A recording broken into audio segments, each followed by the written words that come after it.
بسم اللہ الرحمن الرحیم۔ ناظرین، حضرت عباس رضی اللہ تعالیٰ عنہ ایک واقعہ بیان کرتے ہیں۔ وہ فرماتے ہیں، ایک روز میں مسجد حرام میں تھا کہ ابو جہل وہاں آیا اور بولا، میں خدا کی قسم کھا کر کہتا ہوں، اگر میں محمد کو سجدہ کرتے ہوئے دیکھ لوں تو میں ان کی گردن مار دوں۔ نعوذ باللہ۔ حضرت عباس رضی اللہ تعالیٰ عنہ فرماتے ہیں، یہ سن کر میں فوراً نبی اکرم صلی اللہ علیہ وسلم کی طرف گیا اور آپ کو بتایا کہ ابو جہل کیا کہہ رہا ہے۔ نبی اکرم صلی اللہ علیہ وسلم یہ سن کر غصے کی حالت میں باہر نکلے اور تیز تیز چلتے مسجد الحرام میں داخل ہو گئے۔ اس وقت آپ صلی اللہ علیہ وسلم سورۃ العلق کی یہ آیات تلاوت کر رہے تھے، اقرأ بسم ربک الذی خلق خلق الانسان من علق۔ اے پیغمبر، آپ اپنے رب کا نام لے کر قرآن پڑھا کیجئے، وہ جس نے مخلوقات کو پیدا کیا، جس نے انہیں خون کے لوتھڑے سے پیدا کیا۔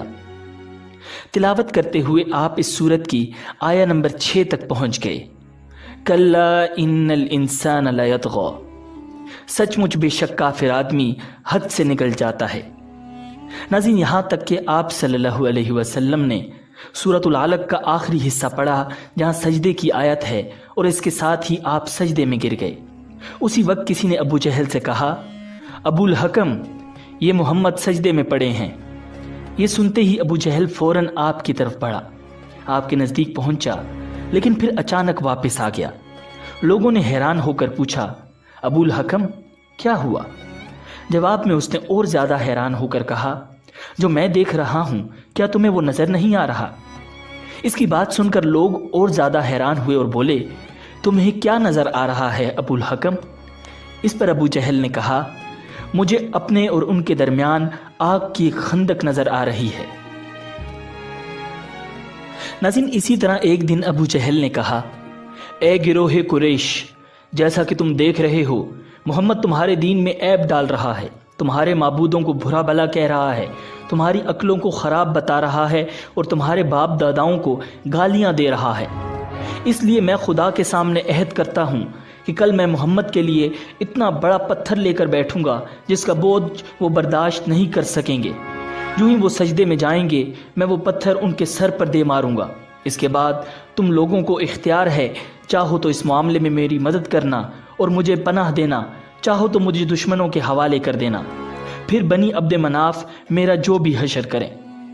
یہ سن کر قریش نے کہا، اللہ کی قسم، ہم تمہارے ساتھ کسی قیمت پر دغا نہیں کریں گے، اس لیے جو تم کرنا چاہتے ہو اطمینان سے کرو۔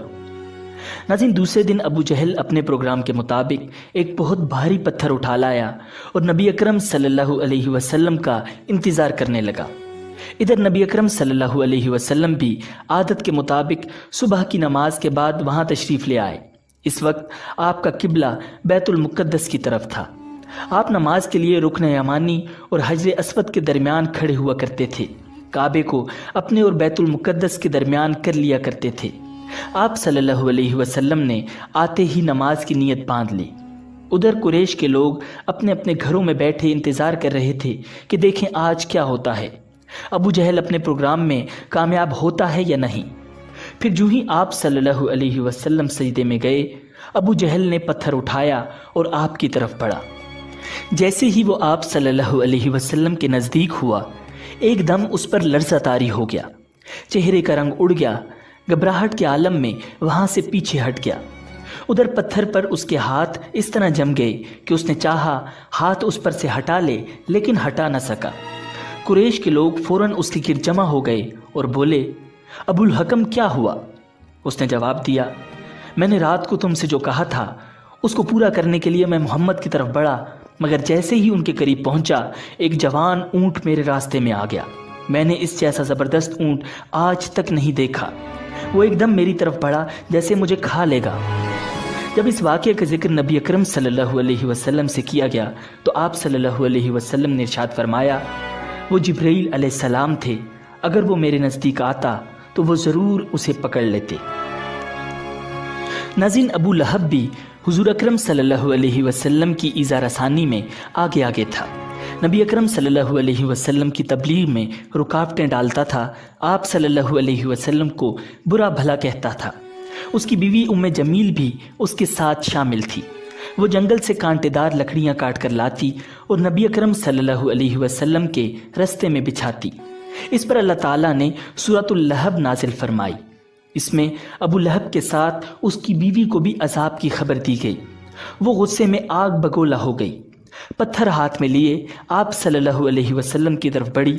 اس وقت آپ صلی اللہ علیہ وسلم کے ساتھ حضرت ابو بکر صدیق رضی اللہ تعالی عنہ موجود تھے۔ انہوں نے ابو لہب کی بیوی کو آتے دیکھا تو فرمایا، اے اللہ کے رسول، یہ عورت بہت زبان دراز ہے، اگر آپ یہاں ٹھہرے رہے تو اس کی بد زبانی سے آپ کو تکلیف پہنچے گی۔ ان کی بات سن کر نبی اکرم صلی اللہ علیہ وسلم نے ارشاد فرمایا، ابو بکر فکر نہ کرو، وہ مجھے نہ دیکھ سکے گی۔ ناظرین، اتنے میں جمیل نزدیک پہنچ گئی۔ اسے وہاں صرف ابو بکر صدیق رضی اللہ تعالی عنہ نظر آئے۔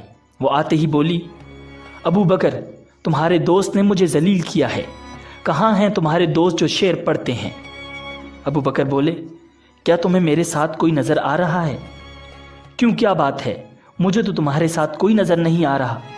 انہوں نے پوچھا، تم ان کے ساتھ کیا کرنا چاہتی ہو؟ جواب میں اس نے کہا، میں یہ پتھر ان کے منہ پہ مارنا چاہتی ہوں، انہوں نے میری شان میں نازیبا شعر کہے ہیں۔ ناظرین، وہ سورۃ اللہب کی آیات کو شعر سمجھ رہی تھی۔ اس پر انہوں نے کہا، نہیں، اللہ کی قسم، وہ شاعر نہیں ہیں، وہ تو شعر کہنا جانتے ہی نہیں، نہ انہوں نے تمہیں ذلیل کیا ہے۔ یہ سن کر وہ واپس لوٹ گئی۔ بعد میں ابو بکر صدیق رضی اللہ تعالی عنہ نے آپ صلی اللہ علیہ وسلم سے پوچھا، اے اللہ کے رسول، وہ آپ کو دیکھ کیوں نہیں سکی؟ آپ صلی اللہ علیہ وسلم نے ارشاد فرمایا، ایک فرشتے نے مجھے اپنے پروں میں چھپا لیا تھا۔ ایک روایت کے مطابق آپ نے یہ جواب ارشاد فرمایا تھا، میرے اور اس کے درمیان ایک آڑ پیدا کر دی گئی تھی۔ ناظرین، ابو لہب کے ایک بیٹے کا نام عتبہ تھا اور دوسرے کا نام عتیبہ تھا۔ اعلان نبوت سے پہلے نبی اکرم صلی اللہ علیہ وسلم نے اپنی دو بیٹیوں حضرت رقیہ اور حضرت ام کلثوم رضی اللہ تعالی عنہما کا نکاح ابو لہب کے ان دونوں بیٹوں سے کر دیا تھا۔ یہ صرف نکاح ہوا تھا، ابھی رخصتی نہیں ہوئی تھی۔ اسلام کا آغاز ہوا اور سورۃ اللہب نازل ہوئی تو ابو لہب نے غصے میں آ کر اپنے بیٹوں سے کہا، اگر تم محمد کی بیٹیوں کو طلاق نہیں دو گے تو میں تمہارا چہرہ نہیں دیکھوں گا۔ چنانچہ ان دونوں نے انہیں طلاق دے دی۔ اس موقع پر عتیبہ نبی اکرم صلی اللہ علیہ وسلم کی خدمت میں حاضر ہوا اور اس نے آپ صلی اللہ علیہ وسلم کی شان میں گستاخی کی۔ آپ صاحبزادیوں کی وجہ سے پہلے ہی غمگین تھے۔ ان حالات میں آپ صلی اللہ علیہ وسلم نے اس کے حق میں بد دعا فرمائی، اے اللہ، اس پر اپنے کتوں میں سے ایک کتا مسلط فرما دے۔ عتیبہ یہ بد دعا سن کر وہاں سے لوٹ آیا۔ اس نے اپنے باپ ابو لہب کو سارا حال سنایا۔ اس کے بعد دونوں باپ بیٹا ایک قافلے کے ساتھ ملک شام کی طرف روانہ ہو گئے۔ راستے میں یہ لوگ ایک جگہ ٹھہرے، وہاں قریب ہی ایک راہب کی عبادت گاہ تھی۔ راہب ان کے پاس آیا، اس نے انہیں بتایا اس علاقے میں جنگلی درندے رہتے ہیں۔ ابو لہب یہ سن کر خوف زدہ ہو گیا۔ نبی اکرم صلی اللہ علیہ وسلم کی بد دعا اسے یاد آ گئی۔ اس نے قافلے والوں سے کہا، تم لوگ میری حیثیت سے باخبر ہو اور یہ بھی جانتے ہو کہ میرا تم پر کیا حق ہے۔ انہوں نے یک زبان ہو کر کہا، بے شک ہمیں معلوم ہے۔ ابو لہب یہ سن کر بولا، تب پھر تم ہماری مدد کرو، میں محمد کی بد دعا کی وجہ سے خوف زدہ ہو گیا ہوں، اس لیے تم لوگ اپنا سامان اس عبادت گاہ کی طرف رکھ کر اس پر میرے بیٹے کا بستر لگا دو اور اس کے چاروں طرف تم لوگ اپنے بستر لگا لو۔ ناظرین، ان لوگوں نے ایسا ہی کیا۔ یہی نہیں، انہوں نے اپنے چاروں طرف اپنے اونٹوں کو بھی بٹھا دیا۔ اس طرح عتیبہ ان سب کے عین درمیان میں آ گیا۔ اب وہ سب اس کی پاسبانی کرنے لگے۔ ان تمام احتیاطی تدابیر کے باوجود نبی اکرم صلی اللہ علیہ وسلم کی پیش گوئی پوری ہو گئی۔ نصف رات کے قریب ایک شیر وہاں آیا اور سوئے ہوئے لوگوں کو سونگنے لگا۔ ایک ایک کو سونگتے ہوئے وہ آگے بڑھتا رہا، یہاں تک کہ وہ لمبی چھلانگ لگا کر عتیبہ تک پہنچ گیا۔ بس پھر کیا تھا، اس نے اسے چیر پھاڑ کر ہلاک کر دیا۔ ناظرین، سیرت مبارکہ کا ایک اور حیران کن واقعہ یہ ہے کہ ایک روز ابو جہل دوسرے سرداروں کے ساتھ نبی اکرم صلی اللہ علیہ وسلم کے پاس آیا اور بولا، اے محمد، اگر تم سچے ہو تو ہمیں چاند کے 2 ٹکڑے کر کے دکھاؤ۔ وہ بھی اس طرح کہ ایک ٹکڑا ابو قبیس پہاڑ پر نظر آئے اور دوسرا کئی کان پہاڑ پر نظر آئے۔ مطلب یہ تھا کہ دونوں ٹکڑے کافی فاصلے پر ہوں تاکہ اس کے دو ٹکڑے ہونے میں کوئی شک نہ رہ جائے۔ اس روز مہینے کی 14ویں تاریخ تھی، چاند پورا تھا۔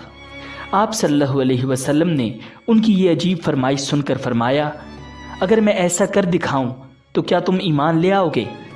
انہوں نے یک زبان ہو کر کہا، ہاں بالکل، ہم ایمان لے آئیں گے۔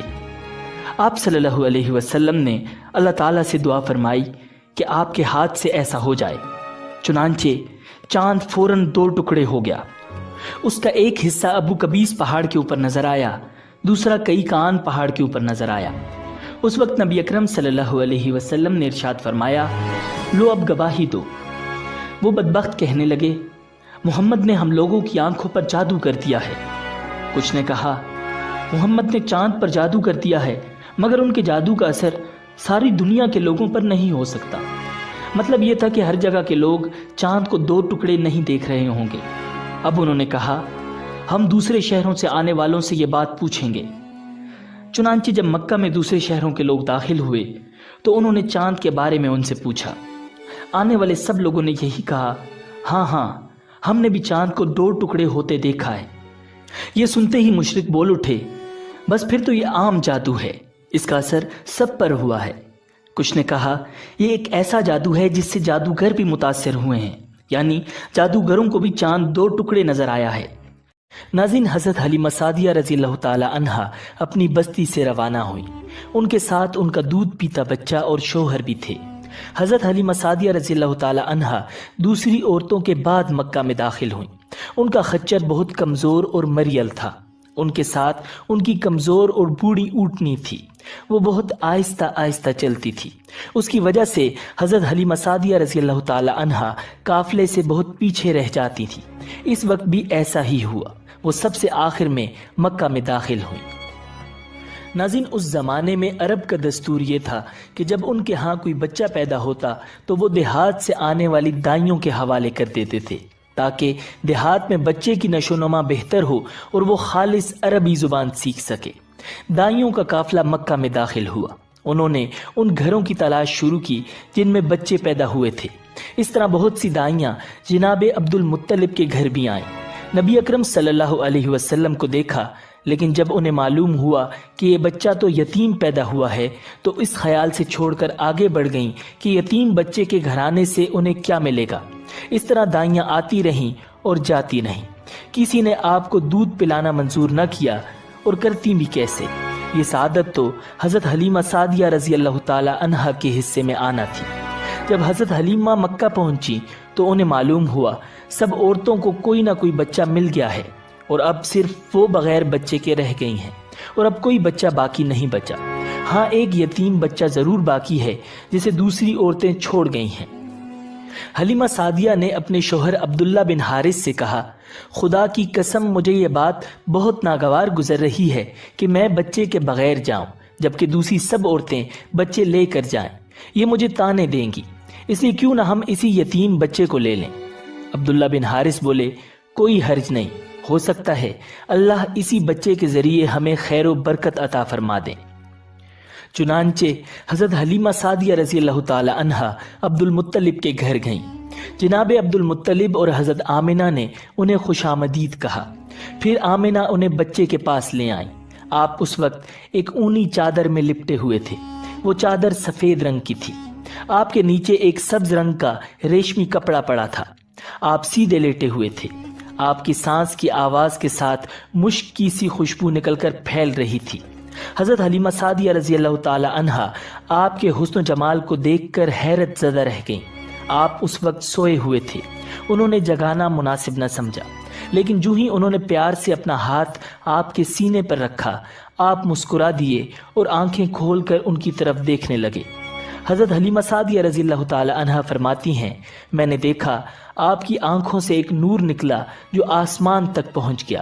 میں نے آپ کو گود میں اٹھا کر آپ کی دونوں آنکھوں کے درمیانی جگہ پر پیار کیا۔ پھر میں نے آپ کی والدہ اور عبد المطلب سے اجازت چاہی، بچے کے لیے قافلے میں آئی۔ میں نے آپ کو دودھ پلانے کے لیے گود میں لٹایا تو آپ دائیں طرف سے دودھ پینے لگے۔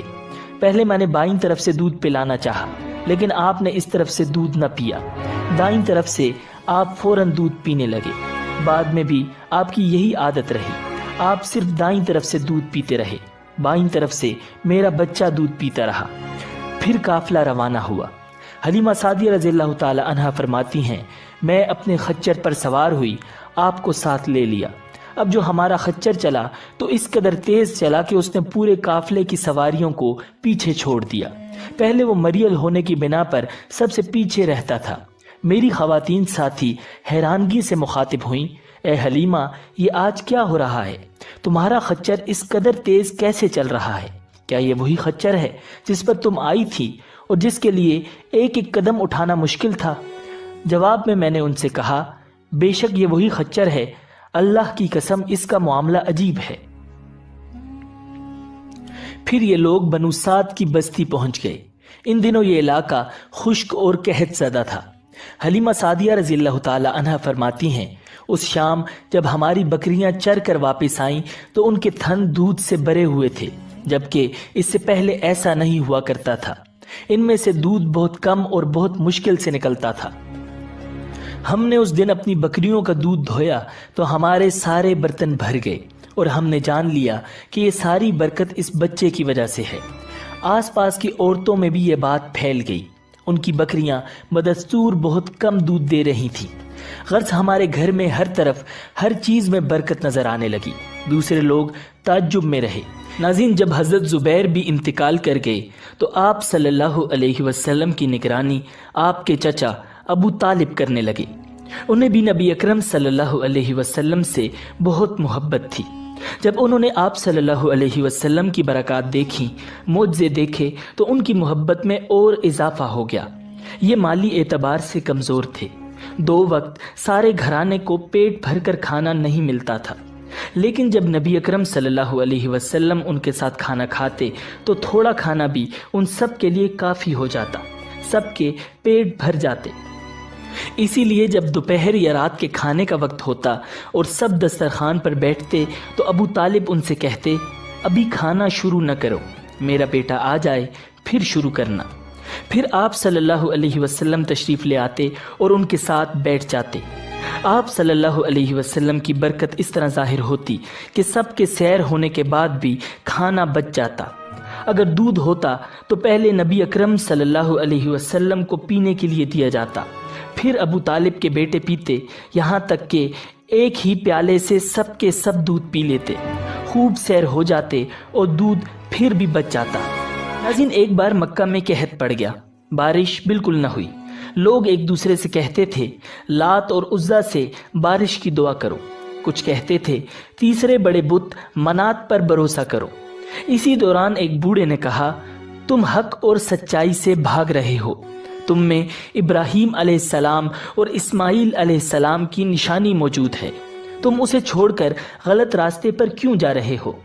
اس پر لوگوں نے اس سے کہا، کیا آپ کی مراد ابو طالب سے ہے؟ اس نے جواب میں کہا، ہاں، میں یہی کہنا چاہتا ہوں۔ اب سب لوگ ابو طالب کے گھر کی طرف چلے۔ وہاں پہنچ کر انہوں نے دروازے پر دستک دی تو ایک خوبصورت آدمی باہر آیا۔ اس نے تہبند لپیٹ رکھا تھا۔ سب لوگ اس کی طرف بڑھے اور بولے، اے ابو طالب، وادی میں قحط پڑا ہے، بچے بھوکے مر رہے ہیں، اس لیے آؤ اور ہمارے لیے بارش کی دعا کرو۔ چنانچہ ابو طالب باہر آئے، ان کے ساتھ رسول اللہ صلی اللہ علیہ وسلم بھی تھے۔ آپ ایسے لگ رہے تھے جیسے اندھیرے میں سورج نکل آیا ہو۔ ابو طالب کے ساتھ اور بھی بچے تھے، لیکن انہوں نے آپ صلی اللہ علیہ وسلم ہی کا بازو پکڑا ہوا تھا۔ اس کے بعد ابو طالب نے آپ کی انگلی پکڑ کر کعبے کا طواف کیا۔ یہ طواف کر رہے تھے اور دوسرے لوگ آسمان کی طرف نظر اٹھا اٹھا کر دیکھ رہے تھے، جہاں بادل کا ایک ٹکڑا بھی نہیں تھا۔ لیکن پھر اچانک ہر طرف سے بادل گھر گھر کر آنے لگے۔ اس قدر زوردار بارش ہوئی کہ شہر اور جنگل سیراب ہو گئے۔ ناظرین، ابو طالب ایک بار ذی الحجاز کے میلے میں گئے۔ یہ جگہ عرفات سے تقریباً 8 کلومیٹر دور ہے۔ ان کے ساتھ رسول اللہ صلی اللہ علیہ وسلم بھی تھے۔ ایسے میں ابو طالب کو پیاس محسوس ہوئی۔ انہوں نے آپ صلی اللہ علیہ وسلم سے فرمایا، بھتیجے، مجھے پیاس لگی ہے۔ یہ بات انہوں نے اس لیے نہیں کہی تھی کہ آپ کے پاس پانی تھا، بلکہ اپنی بے چینی ظاہر کرنے کے لیے کہی تھی۔ چچا کی بات سن کر آپ فوراً سواری سے اتر آئے اور بولے، چچا جان آپ کو پیاس لگی ہے؟ انہوں نے کہا، ہاں بھتیجے، پیاس لگی ہے۔ یہ سنتے ہی آپ نے ایک پتھر پر اپنا پاؤں مارا۔ جو ہی آپ صلی اللہ علیہ وسلم نے پتھر پر پاؤں مارا، اس کے نیچے سے صاف اور عمدہ پانی پھوٹ نکلا۔ انہوں نے ایسا پانی پہلے کبھی نہیں پیا تھا۔ خوب سیر ہو کر پانی پیا۔ پھر انہوں نے پوچھا، بھتیجے کیا آپ سیر ہو چکے ہیں؟ نبی اکرم صلی اللہ علیہ وسلم نے ارشاد فرمایا، ہاں۔ آپ نے اسی جگہ اپنی ایڑی پھر ماری اور وہ جگہ دوبارہ ایسی خشک ہو گئی جیسے پہلے تھی۔ ناظرین، حضور نبی اکرم صلی اللہ علیہ وسلم چند سال اپنے دوسرے چچا زبیر بن عبد المطلب کے ساتھ بھی رہے تھے۔ اس زمانے میں ایک مرتبہ حضور صلی اللہ علیہ وسلم اپنے ان چچا کے ساتھ ایک قافلے میں یمن تشریف لے گئے۔ راستے میں ایک وادی سے گزر ہوا۔ اس وادی میں ایک سرکش اونٹ رہتا تھا۔ گزرنے والوں کا راستہ روک لیتا تھا، مگر جو ہی اس نے نبی اکرم صلی اللہ علیہ وسلم کو دیکھا تو فوراً بیٹھ گیا اور زمین سے اپنی چھاتی رگڑنے لگا۔ آپ صلی اللہ علیہ وسلم اپنے اونٹ سے اتر کر اس پر سوار ہو گئے۔ اب وہ اونٹ آپ کو لے کر چلا اور وادی کے پار تک لے گیا۔ اس کے بعد آپ نے اس اونٹ کو چھوڑ دیا۔ یہ قافلہ جب سفر سے واپس لوٹا تو ایک ایسی وادی سے اس کا گزر ہوا جو طوفانی پانی سے بھری ہوئی تھی۔ پانی موجیں مار رہا تھا۔ یہ دیکھ کر آپ صلی اللہ علیہ وسلم نے قافلے والوں سے فرمایا، میرے پیچھے پیچھے آؤ۔ پھر آپ اطمینان سے وادی میں داخل ہو گئے۔ باقی لوگ بھی آپ کے پیچھے تھے۔ اللہ رب العزت نے اپنی قدرت سے پانی خشک کر دیا اور آپ پورے قافلے کو لیے پار ہو گئے۔ قافلہ مکہ پہنچا تو لوگوں نے یہ حیرتناک واقعات بیان کیے۔ لوگ سن کر بول اٹھے، اس لڑکے کی تو کچھ شان ہی نرالی ہے۔ ناظرین، حضرت ابو طالب نے تجارت کی غرض سے شام جانے کا ارادہ کیا۔ نبی اکرم صلی اللہ علیہ وسلم نے بھی ساتھ جانے کا شوق ظاہر فرمایا۔ بعض روایات میں آیا ہے کہ آپ صلی اللہ علیہ وسلم نے جانے کے لیے خاص طور پر فرمائش کی۔ ابو طالب نے آپ صلی اللہ علیہ وسلم کا شوق دیکھ کر کہا، اللہ کی قسم میں اسے ساتھ ضرور لے کر جاؤں گا۔ نہ یہ کبھی مجھ سے جدا ہو سکتا ہے، نہ میں اسے کبھی اپنے سے جدا کر سکتا ہوں۔ آخر ابو طالب آپ صلی اللہ علیہ وسلم کو ساتھ لے کر روانہ ہوئے۔ آپ کو اپنی اونٹنی پر بٹھایا۔ ناظرین، اس کے بعد یہ قافلہ روانہ ہو کر بصرہ پہنچا۔ یہاں بحیرہ نام کا ایک راہب اپنی خانقاہ میں رہتا تھا۔ اس کا اصل نام جرجیس تھا، بحیرہ اس کا لقب تھا۔ وہ بہت زبردست عالم تھا۔ حضرت عیسیٰ علیہ السلام کے زمانے سے اس خانقاہ کا راہب نسل در نسل یہ عالم فاضل خاندان ہی چلا آ رہا تھا۔ اس طرح اس زمانے میں ان کا سب سے بڑا عالم بحیرہ ہی تھا۔ قریش کے لوگ اکثر بحیرہ کے پاس سے گزرا کرتے تھے، مگر اس نے کبھی ان سے کوئی بات نہیں کی تھی۔ مگر اس بار اس نے قافلے میں آپ کو دیکھ لیا تو پورے قافلے کے لیے کھانا تیار کروایا۔ بحیرہ نے یہ منظر بھی دیکھا کہ نبی اکرم صلی اللہ علیہ وسلم پر ایک بدلی سایہ کیے ہوئے تھی۔ جب یہ قافلہ ایک درخت کے نیچے آ کر ٹھہرا تو اس نے بدلی کی طرف دیکھا۔ وہ اب اس درخت پر سایہ ڈال رہی تھی اور اس درخت کی شاخیں اس طرف جھک گئی تھیں جدھر نبی اکرم صلی اللہ علیہ وسلم موجود تھے۔ اس نے دیکھا بہت سی شاخوں نے آپ صلی اللہ علیہ وسلم کے اوپر جمکھٹا سا کر لیا تھا۔ اصل میں ہوا یہ تھا کہ جب نبی اکرم صلی اللہ علیہ وسلم اس درخت کے پاس پہنچے تو قافلے کے لوگ پہلے ہی سایہ دار جگہ پر قبضہ کر چکے تھے۔ اب آپ کے لیے کوئی سایہ دار جگہ نہیں بچی تھی، چنانچہ آپ صلی اللہ علیہ وسلم جب دھوپ میں بیٹھے تو شاخوں نے اپنا رخ تبدیل کر لیا اور آپ کے اوپر جمع ہو گئیں۔ اس طرح آپ مکمل طور پر سائے میں ہو گئے۔ بحیرہ نے یہ منظر صاف دیکھا تھا۔ آپ صلی اللہ علیہ وسلم کی یہ نشانی دیکھ کر اس نے قافلے والوں کو پیغام بھجوایا، اے قریشیو، میں نے آپ لوگوں کے لیے کھانا تیار کروایا ہے۔ میری خواہش ہے کہ آپ تمام لوگ کھانا کھانے آئیں، یعنی بچے، بوڑھے اور غلام سب آئیں۔ بحیرہ کا یہ پیغام سن کر قافلے میں سے ایک شخص نے کہا، اے بحیرہ، آج تو آپ نیا کام کر رہے ہیں۔ ہم تو اکثر اس راستے سے گزرتے ہیں، آپ نے کبھی دعوت کا انتظام نہیں کیا، پھر آج کیا بات ہے؟ بحیرہ نے انہیں صرف اتنا جواب دیا، تم نے ٹھیک کہا، لیکن بس آپ لوگ مہمان ہیں اور مہمان کا اکرام کرنا بہت اچھی بات ہے۔ اس طرح تمام لوگ بحیرہ کے پاس پہنچ گئے، لیکن اللہ کے رسول صلی اللہ علیہ وسلم ان کے ساتھ نہیں تھے، انہیں پڑاؤ ہی میں چھوڑ دیا گیا تھا۔ ناظرین، آپ صلی اللہ علیہ وسلم کو قافلے کے ساتھ اس لیے نہیں لے جایا گیا تھا کہ آپ کم عمر تھے۔ آپ وہیں درخت کے نیچے بیٹھ گئے۔ ادھر بحیرہ نے لوگوں کو دیکھا اور ان میں سے کسی میں اسے وہ صفت نظر نہ آئی جو آخری نبی کے بارے میں اسے معلوم تھی، نہ ان میں سے کسی پر وہ بدلی نظر آئی، بلکہ اس نے عجیب بات دیکھی کہ وہ بدلی وہیں پڑاؤ کی جگہ پر ہی رہ گئی تھی۔ اس کا صاف مطلب یہ تھا کہ بدلی وہی ہے جہاں اللہ کے رسول ہیں۔ تب اس نے کہا، اے قریش کے لوگوں، میری دعوت سے آپ میں سے کوئی بھی پیچھے نہیں رہنا چاہیے۔ اس پر قریش نے کہا، اے بحیرہ، جن لوگوں کو آپ کی اس دعوت میں لانا ضروری تھا ان میں سے تو کوئی رہا نہیں، ہاں ایک لڑکا رہ گیا ہے جو سب سے کم عمر ہے۔ بحیرہ بولا، تب پھر مہربانی فرما کر اسے بھی بلا لیں۔ یہ کس قدر بری بات ہے کہ آپ سب آئیں اور آپ میں سے ایک رہ جائے، اور میں نے اسے آپ لوگوں کے ساتھ دیکھا تھا۔ تب ایک شخص گیا اور آپ صلی اللہ علیہ وسلم کو ساتھ لے کر بحیرہ کی طرف روانہ ہوا۔ اس وقت وہ بدلی آپ کے ساتھ ساتھ چلی اور تمام راستے اس نے آپ پر سایہ کیے رکھا۔ بحیرہ نے یہ منظر صاف دیکھا۔ وہ اب آپ صلی اللہ علیہ وسلم کو اور زیادہ غور سے دیکھ رہا تھا اور آپ کے جسم مبارک میں وہ علامات تلاش کر رہا تھا جو ان کی کتب میں درج تھیں۔ جب لوگ کھانا کھا چکے اور ادھر ادھر ہو گئے، تب بحیرہ آپ کے پاس آیا اور بولا، میں لات اور عزا کے نام پر آپ سے چند باتیں پوچھنا چاہتا ہوں، جو میں پوچھوں آپ مجھے بتائیں۔ اس کی بات سن کر آپ صلی اللہ علیہ وسلم نے فرمایا، لات اور عزا کے نام پر مجھ سے کچھ نہ پوچھو، اللہ کی قسم مجھے سب سے زیادہ نفرت انہی سے ہے۔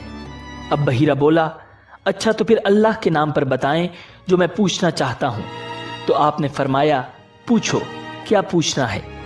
اس نے بہت سے سوالات کیے، آپ کی عادات کے بارے میں پوچھا۔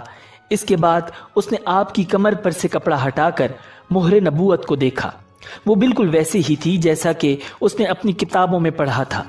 اس نے فوراً مہر نبوت کی جگہ کو بوسہ دیا۔ قریش کے لوگ یہ سب دیکھ رہے تھے اور حیران ہو رہے تھے۔ آخر لوگ کہے بغیر نہ رہ سکے، یہ راہب محمد صلی اللہ علیہ وسلم میں بہت دلچسپی لے رہا ہے، شاید اس کے نزدیک ان کا مرتبہ بہت بلند ہے۔ ادھر نبی اکرم صلی اللہ علیہ وسلم سے بات چیت کرنے کے بعد بحیرہ ابو طالب کی طرف آیا اور بولا، یہ لڑکا تمہارا کیا لگتا ہے؟ ابو طالب نے فرمایا، یہ میرا بیٹا ہے۔ اس پر بحیرہ نے کہا، نہیں، یہ تمہارا بیٹا نہیں ہو سکتا، یہ نہیں ہو سکتا کہ اس کا باپ زندہ ہو۔ ابو طالب کو یہ سن کر حیرت ہوئی۔ پھر انہوں نے کہا، دراصل یہ میرے بھائی کا بیٹا ہے، ان کا باپ کہاں ہے؟ وہ فوت ہو چکا ہے، اس کا انتقال اس وقت ہو گیا تھا جب یہ ابھی پیدا نہیں ہوئے تھے۔ یہ سن کر بحیرہ بول اٹھا، ہاں یہ بات صحیح ہے، اور ان کی والدہ کا کیا ہوا؟ ان کا بھی ابھی تھوڑے عرصے پہلے ہی انتقال ہوا ہے۔ یہ سنتے ہی بحیرہ نے کہا، بالکل ٹھیک کہا، اب تم یوں کرو کہ اپنے بھتیجے کو واپس وطن لے جاؤ، یہودیوں سے ان کی پوری طرح حفاظت کرو۔ اگر انہوں نے انہیں دیکھ لیا اور ان میں وہ نشانیاں دیکھ لیں جو میں نے دیکھی ہیں تو وہ انہیں قتل کرنے کی کوشش کریں گے۔ تمہارا یہ بھتیجا نبی ہے، اس کی بہت شان ہے، ان کی شان کے بارے میں ہم اپنی کتابوں میں بھی لکھا ہوا پاتے ہیں، اور ہم نے اپنے باپ داداؤں سے بھی بہت کچھ سن رکھا ہے۔ میں نے یہ نصیحت کر کے اپنا فرض پورا کر دیا ہے، اور انہیں واپس لے جانا تمہاری ذمہ داری ہے۔ ابو طالب بحیرہ کی باتیں سن کر خوف زدہ ہو گئے، آپ کو لے کر مکہ واپس آ گئے۔ اس واقعے کے وقت آپ صلی اللہ علیہ وسلم کی عمر مبارک 9 سال تھی۔ آپ صلی اللہ علیہ وسلم سیدہ خدیجہ رضی اللہ تعالی عنہا کا سامان تجارت لے کر شام کی طرف روانہ ہوئے۔ ادھر آپ روانہ ہوئے، ادھر آپ صلی اللہ علیہ وسلم کے معجزات شروع ہو گئے۔ ایک بدلی نے آپ صلی اللہ علیہ وسلم کے اوپر سایہ کر لیا، آپ صلی اللہ علیہ وسلم کے ساتھ ساتھ چلنے لگی۔ جب آپ صلی اللہ علیہ وسلم شام پہنچے تو بصرہ شہر کے بازار میں ایک درخت کے سائے میں اترے۔ یہ درخت ایک عیسائی راہب نستورہ کی خانقاہ کے سامنے تھا۔ اس راہب نے میسرہ کو دیکھا تو خانقاہ سے نکل آیا۔ اس وقت اس نے آپ صلی اللہ علیہ وسلم کو دیکھا۔ آپ صلی اللہ علیہ وسلم درخت کے نیچے ٹھہرے ہوئے تھے۔ اس نے میسرہ سے پوچھا، یہ شخص کون ہے جو اس درخت کے نیچے موجود ہے؟ میسرہ نے کہا یہ ایک قریشی شخص ہیں، حرم والوں میں سے ہیں۔ یہ سن کر راہب نے کہا اس درخت کے نیچے نبی کے سوا کوئی آدمی نہیں بیٹھا۔ مطلب یہ تھا کہ اس درخت کے نیچے آج تک کوئی شخص نہیں بیٹھا۔ اللہ تعالیٰ نے اس درخت کو ہمیشہ اس سے بچایا ہے کہ اس کے نیچے نبی کے سوا کوئی دوسرا شخص بیٹھے۔ اس کے بعد اس نے میسرہ سے پوچھا کیا ان کی آنکھوں میں سرخی ہے؟ میسرہ نے جواب دیا ہاں بالکل ہے، اور یہ سرخی ان کی آنکھوں میں مستقل رہتی ہے۔ اب نستورہ نے کہا یہ وہی ہیں۔ میسرہ نے حیران ہو کر اس کی طرف دیکھا اور بولے کیا مطلب یہ وہی ہیں؟ کون وہی؟ یہ آخری پیغمبر ہیں، کاش میں وہ زمانہ پا سکتا جب انہیں ظہور کا حکم ملے گا، یعنی جب انہیں نبوت ملے گی۔ راستے میں ایک اور واقعہ پیش آیا۔ سیدہ خدیجہ رضی اللہ تعالی عنہا کے 2 اونٹ بہت زیادہ تھک گئے تھے اور چلنے کے قابل نہ رہے۔ ان کی وجہ سے میسرہ قافلے کے پیچھے رہ گیا۔ نبی اکرم صلی اللہ علیہ وسلم قافلے کے اگلے حصے میں تھے۔ میسرہ ان اونٹوں کی وجہ سے پریشان ہوا تو دوڑتا ہوا اگلے حصے کی طرف آیا اور اپنی پریشانی کے بارے میں آپ صلی اللہ علیہ وسلم کو بتایا۔ آپ اس کے ساتھ ان دونوں اونٹوں کے پاس تشریف لائے، ان کی کمر اور پچھلے حصے پر ہاتھ پھیرا، کچھ پڑھ کر دم کیا۔ آپ کا ایسا کرنا تھا کہ اونٹ اسی وقت ٹھیک ہو گئے اور اس قدر تیز چلے کہ قافلے کے اگلے حصے میں پہنچ گئے۔ اب وہ منہ سے آوازیں نکال رہے تھے اور چلنے میں جوش و خروش کا اظہار کر رہے تھے۔ پھر قافلے والوں نے اپنا سامان فروخت کیا۔ اس بار انہیں اتنا منافع ہوا کہ پہلے کبھی نہیں ہوا تھا۔ چنانچہ میسرہ نے آپ سے کہا اے محمد، ہم سالہ سال سے سیدہ خدیجہ کے لیے تجارت کر رہے ہیں، مگر اتنا زبردست نفع ہمیں کبھی نہیں ہوا جتنا اس بار ہوا ہے۔ آخر قافلہ واپس مکہ کی طرف روانہ ہوا۔ میسرہ نے اس دوران صاف طور پر یہ بات دیکھی کہ جب گرمی کا وقت ہوتا تھا اور نبی اکرم صلی اللہ علیہ وسلم اپنے اونٹ پر ہوتے تھے تو 2 فرشتے دھوپ سے بچانے کے لیے آپ پر سایہ کیے رہتے تھے۔ بخاری شریف اور مسلم شریف کی روایت ہے، حضرت انس بن مالک رضی اللہ تعالی عنہ بیان کرتے ہیں کہ حضور نبی اکرم صلی اللہ علیہ وسلم کی خدمت اقدس میں پانی کا ایک برتن پیش کیا گیا اور آپ صلی اللہ علیہ وسلم زورا کے مقام پر تھے۔ آپ صلی اللہ علیہ وسلم نے برتن کے اندر اپنا دست مبارک رکھ دیا تو آپ صلی اللہ علیہ وسلم کی مبارک انگلیوں کے درمیان سے پانی کے چشمے پھوٹ نکلے اور تمام لوگوں نے وضو کر لیا۔ حضرت قتادہ رضی اللہ تعالی عنہ کہتے ہیں کہ میں نے حضرت انس بن مالک رضی اللہ تعالی عنہ سے دریافت کیا آپ کتنے لوگ تھے؟ انہوں نے جواب دیا 300 یا 300 کے لگ بھگ۔ ناظرین، بخاری شریف کی روایت ہے کہ حضرت برا بن عازب رضی اللہ تعالی عنہ بیان فرماتے ہیں کہ واقع حدیبیہ کے روز ہماری تعداد 1400 تھی۔ ہم حدیبیہ کے کنویں سے پانی نکالتے رہے یہاں تک کہ ہم نے اس میں پانی کا ایک قطرہ بھی نہ چھوڑا۔ صحابہ کرام پانی ختم ہو جانے سے پریشان ہو کر بارگاہ رسالت میں حاضر ہوئے، سو حضور نبی اکرم صلی اللہ علیہ وسلم کنویں کی منڈیر پر آ بیٹھے اور پانی طلب فرمایا۔ اس سے کلی فرمائی اور وہ پانی کنویں میں ڈال دیا۔ تھوڑی ہی دیر بعد پانی اس قدر اوپر آ گیا کہ ہم اس سے پانی پینے لگے، یہاں تک کہ خوب سیراب ہوئے اور ہمارے سواریوں کے جانور بھی سیراب ہو گئے۔ ناظرین، عمومی طور پر یہ خیال کیا جاتا ہے کہ درختوں اور پودوں میں شعور نہیں ہوتا، لیکن احادیث مبارکہ میں ایسے بہت سے واقعات ملتے ہیں جب درختوں نے آپ صلی اللہ علیہ وسلم سے اپنی محبت اور اطاعت کا اظہار کیا۔ امام دارمی رحمہ اللہ روایت کرتے ہیں کہ حضرت انس بن مالک رضی اللہ تعالی عنہ بیان کرتے ہیں کہ حضور نبی اکرم صلی اللہ علیہ وسلم کا یہ معمول تھا کہ آپ صلی اللہ علیہ وسلم جمعہ کے دن مسجد میں نصب شدہ ایک کھجور کے تنے سے ٹیک لگا کر قیام فرما ہو جاتے اور لوگوں سے خطاب فرماتے۔ ایک رومی صحابی آپ صلی اللہ علیہ وسلم کی خدمت اقدس میں حاضر ہوا اور عرض کیا، یا رسول اللہ، کیا میں آپ کے لیے ایک ایسی چیز تیار نہ کر لاؤں کہ آپ اس پر تشریف فرما ہو جائیں اور یوں محسوس ہو کہ آپ قیام فرما ہیں؟ تو اجازت مل جانے پر اس نے آپ صلی اللہ علیہ وسلم کے لیے ممبر تیار کیا۔ اس ممبر کے 2 درجے تھے اور آپ صلی اللہ علیہ وسلم تیسرے درجے پر جلوہ افروز ہوئے۔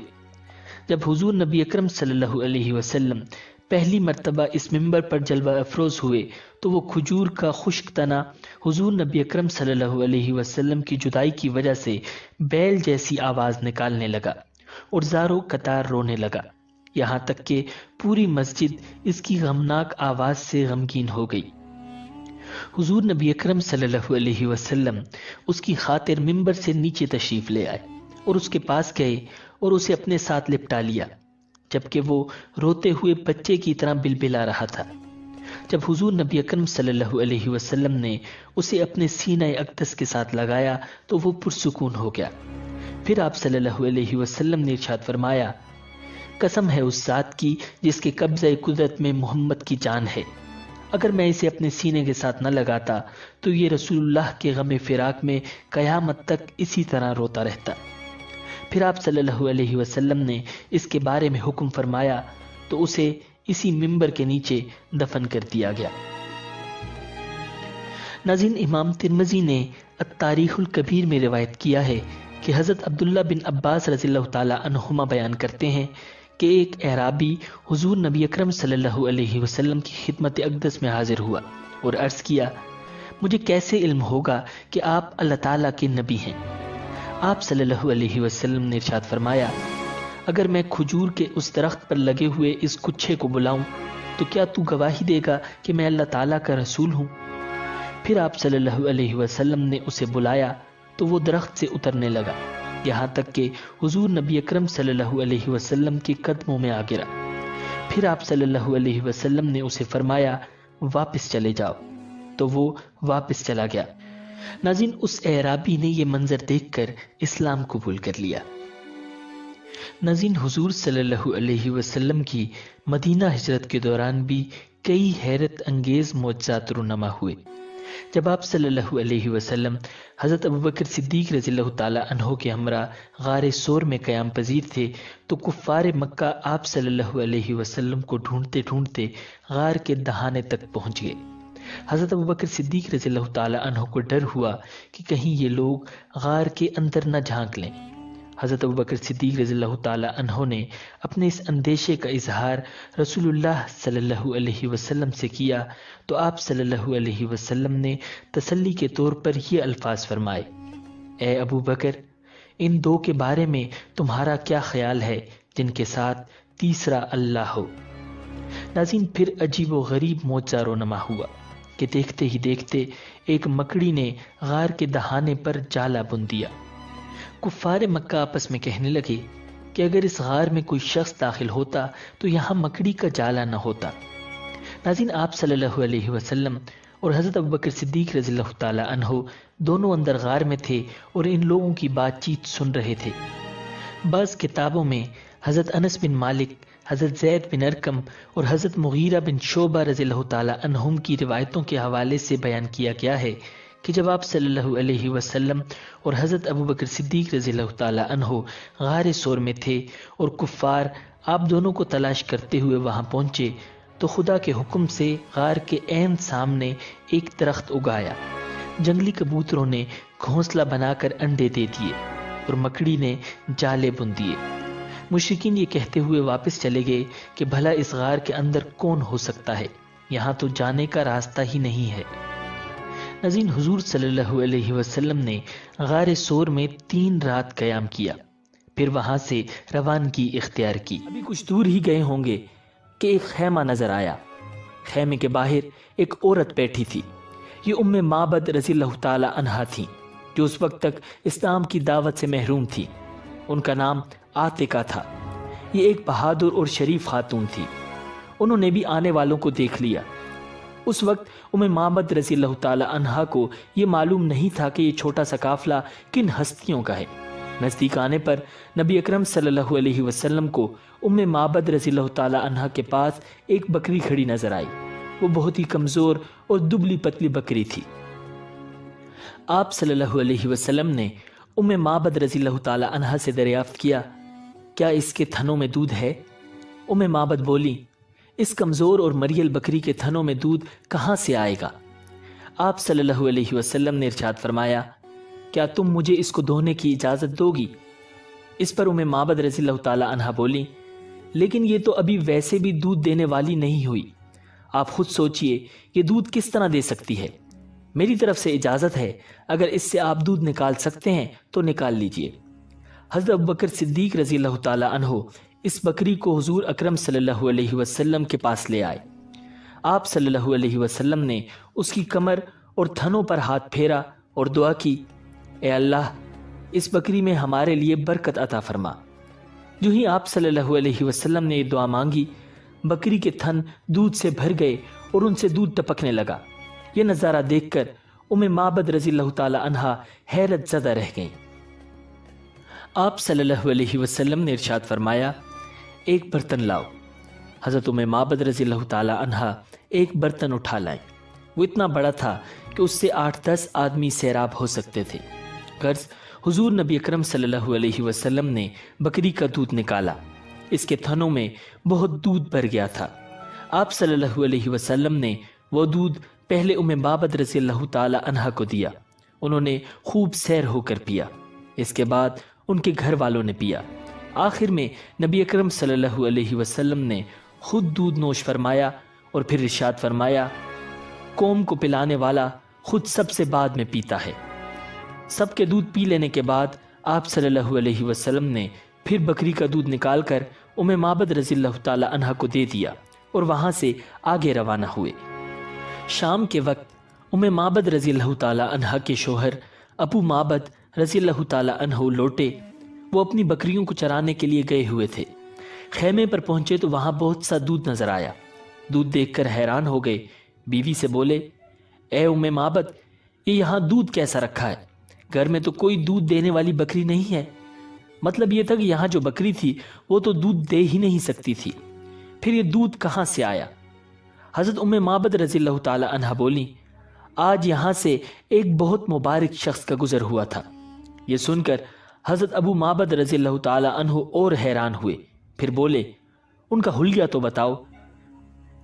جواب میں معبد رضی اللہ تعالی عنہ نے کہا، ان کا چہرہ نورانی تھا، ان کی آنکھیں ان کی لمبی پلکوں کے نیچے چمکتی تھیں، وہ گہری سیاہ تھیں، ان کی آواز میں نرمی تھی، وہ درمیانے قد کے تھے، یعنی چھوٹے قد کے نہیں تھے، نہ بہت زیادہ لمبے تھے۔ ان کا کلام ایسا تھا جیسے کسی لڑی میں موتی پیرو دیے گئے ہوں۔ بات کرنے کے بعد جب خاموش ہوتے تھے تو ان پر باوقار سنجیدگی ہوتی تھی۔ اپنے ساتھیوں کو کسی بات کا حکم دیتے تھے تو وہ جلد از جلد اس کو پورا کرتے تھے۔ وہ انہیں کسی بات سے روکتے تھے تو فوراً رک جاتے تھے۔ وہ انتہائی خوش اخلاق تھے۔ ان کی گردن سے نور کی کرنیں پھوٹتی تھیں۔ ان کے دونوں ابرو ملے ہوئے تھے، بال نہایت سیاہ تھے۔ وہ دور سے دیکھنے پر نہایت شاندار اور قریب سے دیکھنے پر نہایت حسین و جمیل لگتے تھے۔ ان کی طرف نظر پڑتی تو پھر دوسری طرف ہٹ نہیں سکتی تھی۔ اپنے ساتھیوں میں وہ سب سے زیادہ حسین و جمیل اور باروب تھے، سب سے زیادہ بلند مرتبہ تھے۔ حضرت معبد رضی اللہ تعالی عنہ کا بیان کردہ حلیہ سن کر ان کے شوہر بولے، اللہ کی قسم، یہ حلیہ اور صفات تو انہی قریشی بزرگ کی ہیں۔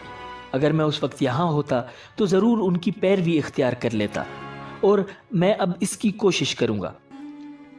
ناظرین، بخاری شریف کی روایت ہے کہ حضرت جعید بن عبد الرحمن فرماتے ہیں کہ انہوں نے حضرت صائب بن یزید رضی اللہ تعالی عنہ کو 94 سال کی عمر میں بھی تندرست و توانا دیکھا۔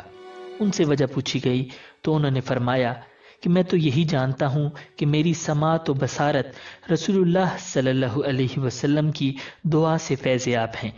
میری خالہ بچپن میں مجھے لے کر آپ صلی اللہ علیہ وسلم کی بارگاہ میں حاضر ہو کر عرض گزار ہوئی تھیں، یا رسول اللہ، یہ میرا بھانجا بیمار رہتا ہے۔ تو آپ صلی اللہ علیہ وسلم نے میرے حق میں اللہ تعالیٰ سے دعا فرمائی، اور یہ اسی دعا کا نتیجہ ہے۔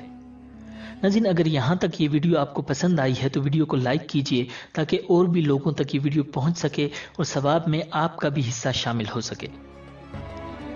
ناظرین، امام طبرانی کی روایت حضرت اسما بنت امیس رضی اللہ تعالی عنہ سے مروی ہے کہ حضور نبی اکرم صلی اللہ علیہ وسلم پر وحی نازل ہو رہی تھی، اور آپ صلی اللہ علیہ وسلم کا سر اقدس حضرت علی رضی اللہ تعالی عنہ کی گود میں تھا۔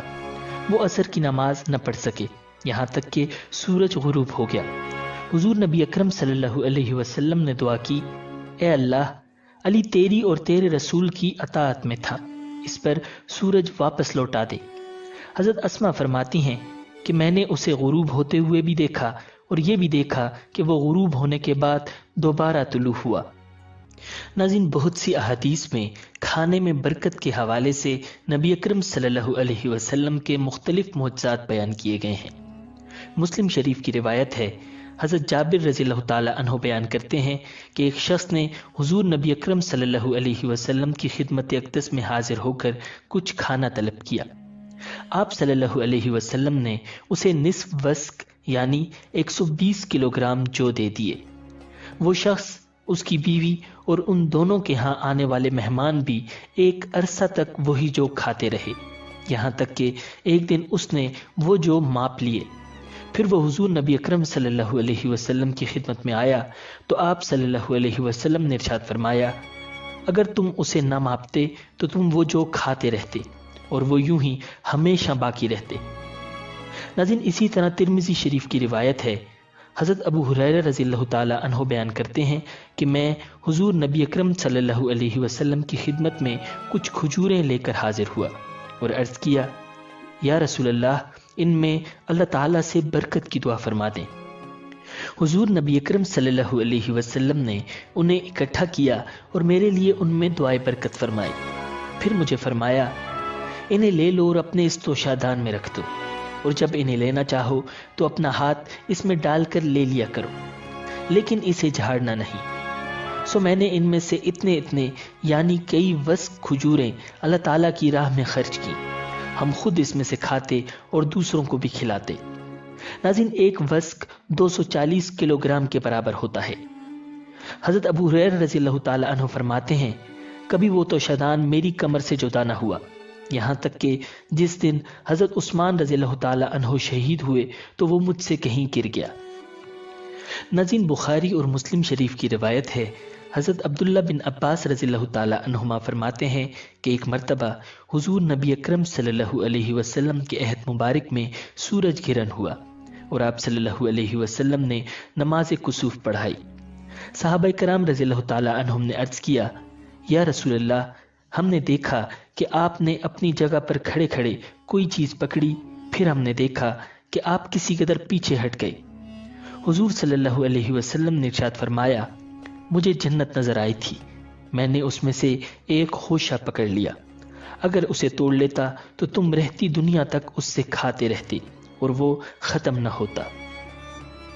ناظرین، بخاری اور مسلم شریف میں روایت ہے کہ حضرت ابو ہریرہ رضی اللہ تعالی عنہ یا حضرت ابو سعید خضری رضی اللہ تعالی عنہ نے بیان فرمایا کہ غزوہ تبوک کے سفر میں لوگوں کو سخت بھوک لگی تھی، کیونکہ وہ کئی روز سے فاقے سے تھے۔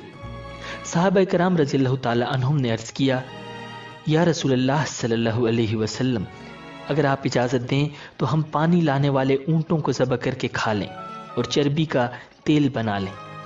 حضور صلی اللہ علیہ وسلم نے اجازت دے دی۔ اتنے میں حضرت عمر رضی اللہ تعالی عنہ آ گئے اور عرض کیا، یا رسول اللہ صلی اللہ علیہ وسلم، اگر آپ نے ایسا کیا تو سواریاں کم ہو جائیں گی، البتہ آپ لوگوں کا بچا ہوا کھانا منگوا لیجئے اور اس پر برکت کی دعا فرمائیں، یقیناً اللہ تعالیٰ اس میں برکت عطا فرمائے گا۔ حضور صلی اللہ علیہ وسلم نے ارشاد فرمایا، ٹھیک ہے، اور ایک چمڑے کا دسترخوان بچھا دیا۔ پھر لوگوں کا بچا ہوا کھانا منگوایا گیا۔ کوئی شخص اپنی ہتھیلی میں جوار اور کوئی کھجوریں اور کوئی روٹی کے ٹکڑے لیے چلا آ رہا تھا۔ یہ سب چیزیں مل کر بہت تھوڑی مقدار میں جمع ہوئیں تو حضور صلی اللہ علیہ وسلم نے ان پر برکت کی دعا فرمائی۔ پھر آپ صلی اللہ علیہ وسلم نے ارشاد فرمایا، سب اپنے اپنے برتنوں میں کھانا بھر لیں۔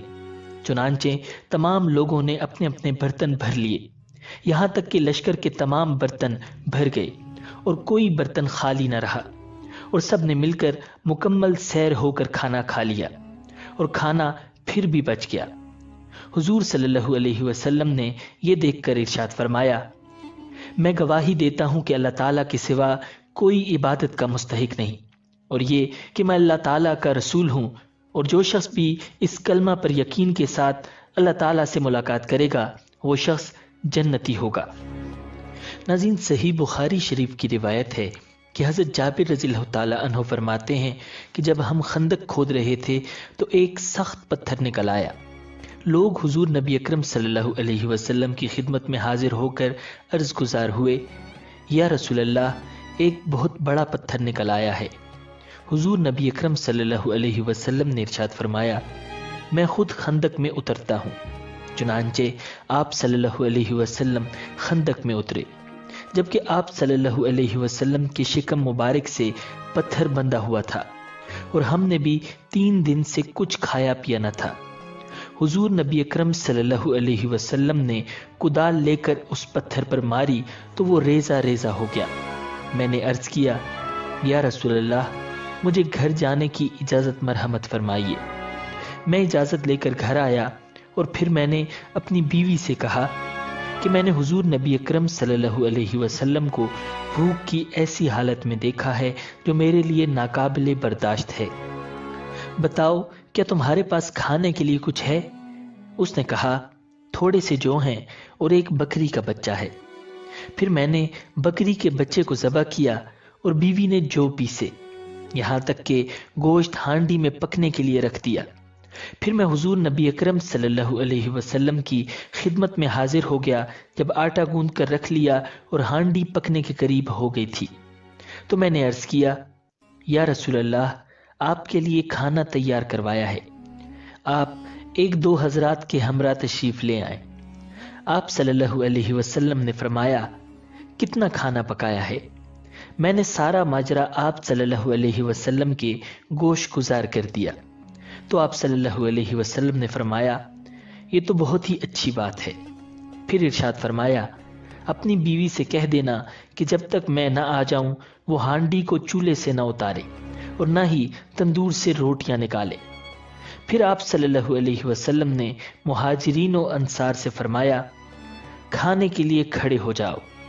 حضرت جابر رضی اللہ تعالیٰ عنہ فرماتے ہیں کہ میں اپنی بیوی کے پاس جا کر کہنے لگا کہ خدا کی بندی، حضور صلی اللہ علیہ وسلم تو سارے مہاجرین اور انصار کو ساتھ لے کر تشریف لا رہے ہیں۔ وہ کہنے لگیں، کیا حضور صلی اللہ علیہ وسلم نے آپ سے کچھ پوچھا تھا؟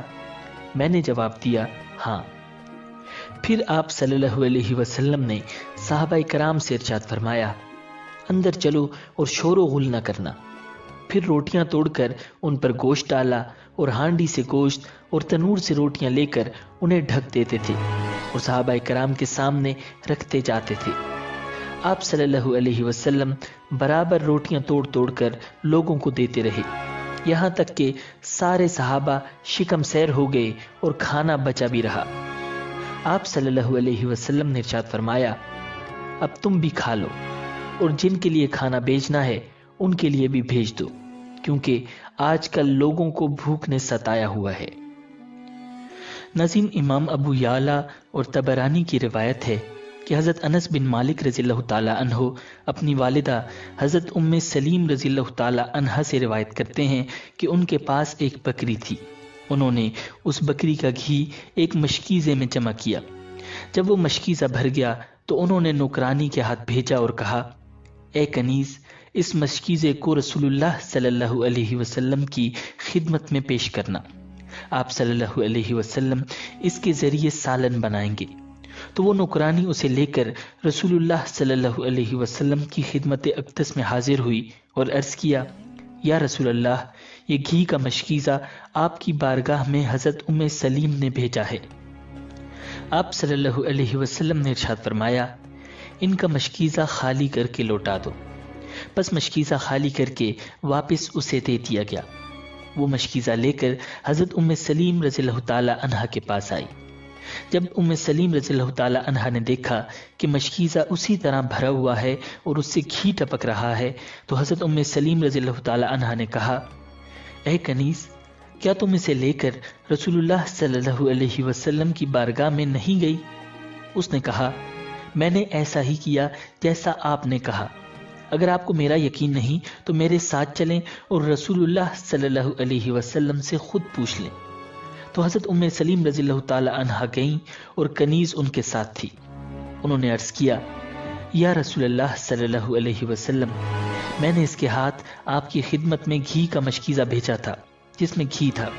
آپ صلی اللہ علیہ وسلم نے ارشاد فرمایا، اس نے ایسا ہی کیا ہے اور یہ لے کر آئی تھی۔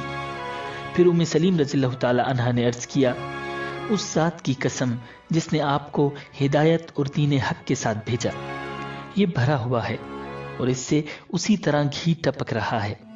راوی کہتے ہیں کہ رسول اللہ صلی اللہ علیہ وسلم نے ان سے فرمایا، کیا تو اس بات سے تعجب کرتی ہے؟ حالانکہ اس میں تعجب کی کوئی بات نہیں، اللہ تعالیٰ نے تجھے کھلایا ہے جس طرح تو نے اس کے نبی کو کھلایا ہے۔ وہ کہتی ہیں، بس میں گھر آئی اور میں نے اس گھی کو مختلف پیالوں میں ڈال دیا اور کچھ اس میں رہنے دیا، جس سے ہم نے 1 یا 2 مہینے تک سالن بنایا۔ ناظرین، تاریخ اسلام کے واقعات اور نبی اکرم صلی اللہ علیہ وسلم کے معجزات میں سے ایک عظیم معجزہ واقعہ معراج ہے۔ معراج کے سفر کا آغاز نبوت کے 11ویں سال یعنی ہجرت سے 2 سال پہلے نبی اکرم صلی اللہ علیہ وسلم کی چچا زاد ہمشیرہ ام ہانی کے گھر سے 27ویں رجب کی شب کو ہوا۔ نبی اکرم صلی اللہ علیہ وسلم حضرت ام ہانی رضی اللہ تعالی عنہا کے گھر پر آرام فرما رہے تھے جو شعب ابی طالب کے پاس تھا۔ گھر کی چھت کھل گئی، فرشتہ اندر داخل ہوا اور نبی اکرم صلی اللہ علیہ وسلم کو گھر سے اٹھا کر مسجد حرام لے آیا۔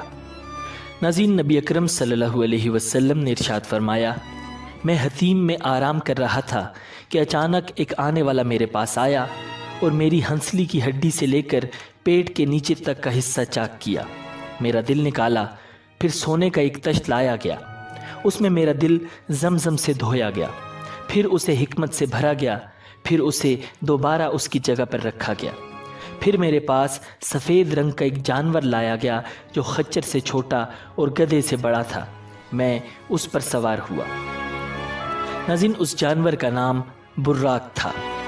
براق پر سوار ہونے کے بعد بیت المقدس کی طرف آپ صلی اللہ علیہ وسلم کا سفر شروع ہوا۔ اس دوران آپ صلی اللہ علیہ وسلم نے مختلف مقامات پر نماز ادا فرمائی اور مختلف مشاہدات کیے، ان میں سے چند کا ذکر کیا جاتا ہے۔ آپ صلی اللہ علیہ وسلم نے بیت المقدس کی طرف جاتے ہوئے دوران سفر 3 مقامات پر نمازیں پڑھیں۔ چنانچہ آپ صلی اللہ علیہ وسلم ارشاد فرماتے ہیں کہ دوران سفر ایک مقام پر حضرت جبرائیل علیہ السلام نے عرض کیا، اتریے اور نماز پڑھ لیجئے۔ میں نے اتر کر نماز پڑھی، پھر عرض کیا، معلوم ہے کہ آپ نے کس جگہ نماز پڑھی ہے؟ پھر کہنے لگے، آپ نے طیبہ یعنی مدینہ پاک میں نماز پڑھی ہے، اسی کی طرف آپ کی ہجرت ہوگی۔ پھر ایک اور مقام پر عرض کیا کہ اتر کر نماز پڑھ لیجئے۔ میں نے اتر کر نماز پڑھ لی۔ جبریل علیہ السلام نے عرض کیا، معلوم ہے کہ آپ نے کہاں نماز پڑھی ہے؟ پھر کہنے لگے، آپ نے طور سینا پر نماز پڑھی ہے، جہاں اللہ پاک نے حضرت موسیٰ علیہ السلام کو ہم کلامی کا شرف عطا فرمایا تھا۔ پھر ایک اور جگہ عرض کیا کہ اتر کر نماز پڑھ لیجئے۔ میں نے اتر کر نماز پڑھی۔ جبریل علیہ السلام نے عرض کیا، معلوم ہے کہ آپ نے کہاں نماز پڑھی ہے؟ پھر کہنے لگے، آپ نے بیت اللحم میں نماز پڑھی ہے، جہاں حضرت عیسیٰ علیہ السلام کی ولادت ہوئی تھی۔ ناظرین، آپ صلی اللہ علیہ وسلم نے بیت المقدس کی طرف جاتے ہوئے رستے کے کنارے ایک بوڑھی عورت دیکھی۔ حضرت جبریل علیہ السلام سے دریافت فرمایا، یہ کون ہے؟ انہوں نے عرض کیا، حضور بڑھے چلیے۔ آپ صلی اللہ علیہ وسلم آگے بڑھ گئے۔ پھر کسی نے آپ کو پکار کر کہا، ہلم یا محمد، یعنی اے محمد ادھر آئیے۔ حضرت جبریل علیہ السلام نے پھر وہی عرض کیا کہ حضور بڑھے چلیے۔ آپ صلی اللہ علیہ وسلم آگے بڑھ گئے۔ پھر ایک جماعت پر گزر ہوا، انہوں نے آپ کو سلام عرض کرتے ہوئے کہا، السلام علیک یا اول، السلام علیک یا آخر، السلام علیک یا حاشر، یعنی اے اول آپ پر سلامتی ہو، اے آخر آپ پر سلامتی ہو، اے حاشر آپ پر سلامتی ہو۔ حضرت جبریل علیہ السلام نے عرض کیا، حضور ان کے سلام کا جواب مرحمت فرمائیے۔ آپ صلی اللہ علیہ وسلم نے سلام کا جواب ارشاد فرمایا۔ اس کے بعد مسلسل 2 جماعتوں پر گزر ہوا تو وہاں بھی ایسا ہی ہوا۔ ناظرین، ایک روایت میں ہے کہ حضور نبی اکرم صلی اللہ علیہ وسلم بیت المقدس میں باب یمانی سے داخل ہوئے، پھر مسجد کے پاس آئے اور وہاں اپنی سواری باندھی۔ آپ صلی اللہ علیہ وسلم ارشاد فرماتے ہیں، میں نے براق کو اسی حلقے میں باندھا جہاں انبیاء کرام اپنی سواریاں باندھا کرتے تھے۔ پھر مسجد میں داخل ہوا اور 2 رکعتیں پڑھی، پھر باہر نکلا تو بخاری شریف کی روایت کے مطابق یہاں آپ کے پاس دودھ اور شراب کے 2 پیالے لائے گئے۔ آپ نے انہیں ملاحظہ فرمایا، پھر دودھ کا پیالہ قبول فرما لیا۔ اس پر حضرت جبرائیل علیہ السلام کہنے لگے، تمام تعریفیں اللہ عز و جل کے لیے جس نے آپ صلی اللہ علیہ وسلم کی فطرت کی جانب رہنمائی فرمائی۔ اگر آپ صلی اللہ علیہ وسلم شراب کا پیالہ قبول فرماتے تو آپ صلی اللہ علیہ وسلم کی امت گمراہ ہو جاتی۔ ناظرین، آپ صلی اللہ علیہ وسلم کے بیت المقدس پہنچنے کے بعد حضرت جبرائیل علیہ السلام نے عرض کیا، وہ بڑھیا جسے آپ نے راستے کے کنارے ملاحظہ فرمایا تھا وہ دنیا تھی، اس کی صرف اتنی عمر باقی رہ گئی ہے جتنی اس بڑھیا کی ہے۔ جس نے آپ کو اپنی طرف مائل کرنا چاہا تھا وہ اللہ کا دشمن ابلیس تھا، چاہتا تھا کہ آپ اس کی طرف مائل ہو جائیں۔ جنہوں نے آپ کو سلام عرض کیا تھا وہ حضرت ابراہیم، حضرت موسیٰ اور حضرت عیسیٰ علیہ السلام تھے۔ یہ سفر کرتے کرتے ہمارے پیارے آقا صلی اللہ علیہ وسلم بیت المقدس تشریف لائے، جہاں مسجد اقصیٰ میں انبیاء کرام کی امامت فرمائی۔ چنانچہ آپ صلی اللہ علیہ وسلم فرماتے ہیں کہ جب میں بیت المقدس میں آیا تو انبیاء کرام جمع تھے۔ حضرت جبریل علیہ السلام نے مجھے آگے کیا تو میں نے ان کی امامت کروائی۔ مسجد اقصیٰ میں نماز کے بعد بعض انبیاء کرام علیہم السلام نے خطبے ارشاد فرمائے۔ سب سے پہلے اللہ کے خلیل حضرت سیدنا ابراہیم علیہ السلام نے ارشاد فرمایا، تمام تعریفیں اللہ کے لیے جس نے مجھے خلیل بنایا، عظیم بادشاہت عطا فرمائی، امام اور اپنا فرما بردار بندہ بنایا، میری اقتداء و پیروی کی جاتی ہے، مجھے آگ سے نجات عطا فرمائی اور اسے مجھ پر ٹھنڈی اور سلامتی والی کر دیا۔ ان کے بعد حضرت سیدنا موسیٰ علیہ السلام کہنے لگے، تمام تعریفیں اللہ کے لیے جس نے مجھ سے کلام فرمایا، مجھے اپنی رسالت اور کلمات کے لیے منتخب فرمایا، مجھے راز کہنے کو قریب کیا، مجھ پر تورات نازل فرمائی، میرے ہاتھ پر فرعون کو ہلاک فرمایا اور میرے ہی ہاتھ پر بنی اسرائیل کو نجات عطا فرمائی۔ ناظرین، ان کے بعد حضرت سیدنا داؤد علیہ السلام نے ارشاد فرمایا، تمام تعریفیں اللہ کے لیے جس نے مجھے بادشاہت عطا فرمائی، مجھ پر زبور نازل فرمائی، لوہے کو میرے لیے نرم فرما دیا، میرے لیے پرندوں اور پہاڑوں کو مسخر فرما دیا، مجھے حکمت اور فصل خطاب عطا فرمایا۔ ان کے بعد حضرت سیدنا سلیمان علیہ السلام کہنے لگے، تمام تعریفیں اللہ کے لیے جس نے میرے لیے ہواؤں، جنوں اور انسانوں کو مسخر فرما دیا، شیاطین کو بھی مسخر فرما دیا، اور اب وہ یہ کام کرتے ہیں جو میں ان سے چاہتا ہوں، مثلاً بلند و بالا مکانات تعمیر کرنا، تصویریں بنانا، مجھے پرندوں کی بولی اور ہر چیز سکھائی، میرے لیے پگھلے ہوئے تانبے کا چشمہ بہایا اور مجھے ایسی بادشاہت عطا فرمائی جو میرے بعد کسی کے لیے نہیں۔ ان کے بعد حضرت سیدنا عیسیٰ علیہ السلام نے ارشاد فرمایا، تمام تعریفیں اللہ کے لیے جس نے مجھے تورات اور انجیل سکھائی، مجھے پیدائشی اندھے اور کوڑ کے مرض والے کو تندرست کرنے والا اور اپنے اذن سے مردوں کو زندہ کرنے والا بنایا، مجھے آسمان پر اٹھایا، مجھے کافروں سے پاک کیا، مجھے اور میری ماں کو شیطان مردود سے پناہ عطا فرمائی جس کی وجہ سے اسے میری ماں پر کوئی راہ نہیں۔ ناظرین، ان سب حضرات کے بعد اللہ کے حبیب امام الانبیاء صاحب معراج صلی اللہ علیہ وسلم نے خطبہ ارشاد فرمایا۔ خطبے سے پہلے آپ نے انبیاء کرام سے فرمایا، تم سب نے اپنے رب کی ثنا بیان کی ہے، اب میں رب کی تعریف و ثنا بیان کرتا ہوں۔ پھر آپ نے اس طرح خطبہ پڑھا، تمام تعریفیں اللہ کے لیے جس نے مجھے تمام جہانوں کے لیے رحمت اور تمام انسانوں کے لیے خوشخبری سنانے والا اور ڈر سنانے والا بنا کر بھیجا، مجھ پر حق و باطل میں فرق کرنے والی کتاب کو نازل فرمایا جس میں ہر شے کا روشن بیان ہے، میری امت کو لوگوں میں ظاہر ہونے والی سب امتوں میں بہترین امت بنایا، درمیانی امت بنایا اور انہیں اول بھی بنایا اور آخر بھی، میرے لیے میرا سینہ کشادہ فرما دیا، مجھ سے بوجھ کو دور فرمایا، میرے ذکر کو بلند فرمایا اور مجھے فاتح اور خاتم بنایا۔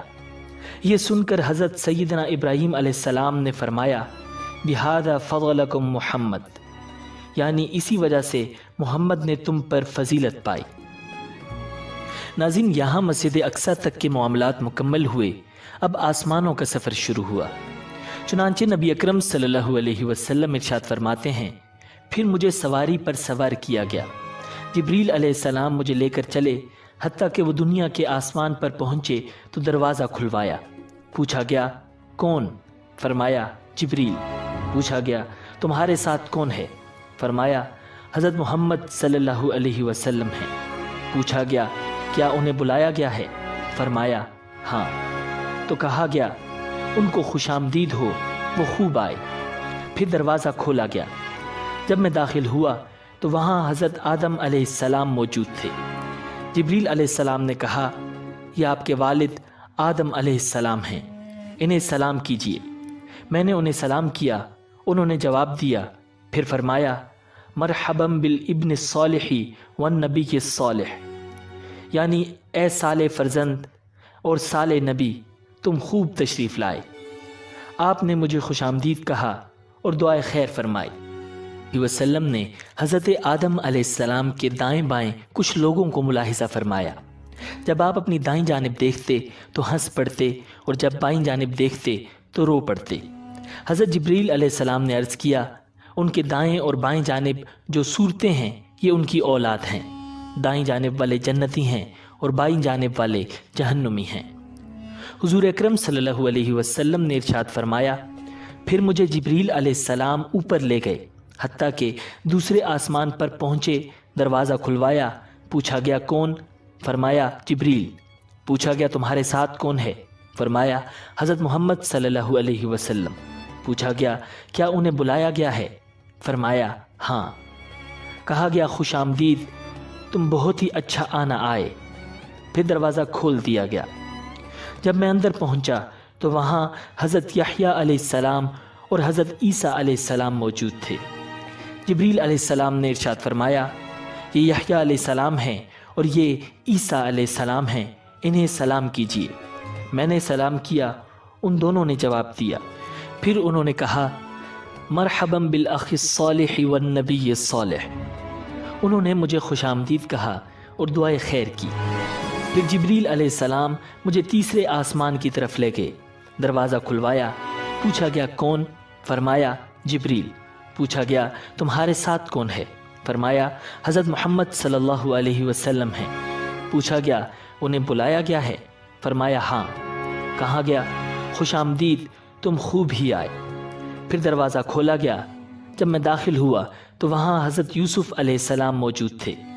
جبریل علیہ السلام نے ارشاد فرمایا یہ یوسف علیہ السلام ہیں، انہیں سلام کیجیے۔ میں نے انہیں سلام کیا، انہوں نے جواب دیا مرحبا بالاخ الصالح والنبی الصالح۔ انہیں حسن کا ایک حصہ دیا گیا تھا۔ انہوں نے مجھے خوش آمدید کہا اور دعائے خیر کی۔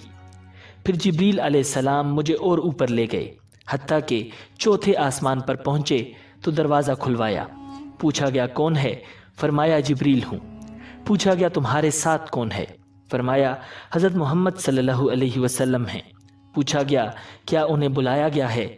فرمایا ہاں۔ کہا گیا خوش آمدید، اچھا آنا آپ آئے۔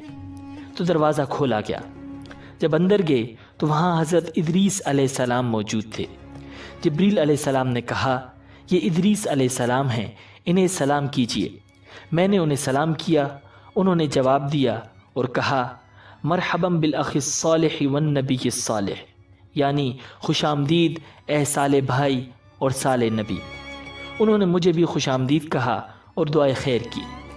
پھر مجھے اوپر لے گئے، حتیٰ کہ 5ویں آسمان پر پہنچے تو دروازہ کھلوایا۔ پوچھا گیا کون؟ کہا جبریل ہوں۔ پوچھا گیا تمہارے ساتھ کون ہے؟ فرمایا حضرت محمد صلی اللہ علیہ وسلم ہیں۔ پوچھا گیا کیا انہیں بلایا گیا ہے؟ فرمایا ہاں۔ کہا گیا خوش آمدید، آپ اچھا آنا آئے۔ دروازہ کھولا گیا تو وہاں حضرت ہارون علیہ السلام موجود تھے۔ جبریل علیہ السلام نے کہا یہ ہارون علیہ السلام ہیں، انہیں سلام کیجیے۔ میں نے انہیں سلام کیا، انہوں نے جواب دیا اور پھر انہوں نے مجھے خوش آمدید کہا۔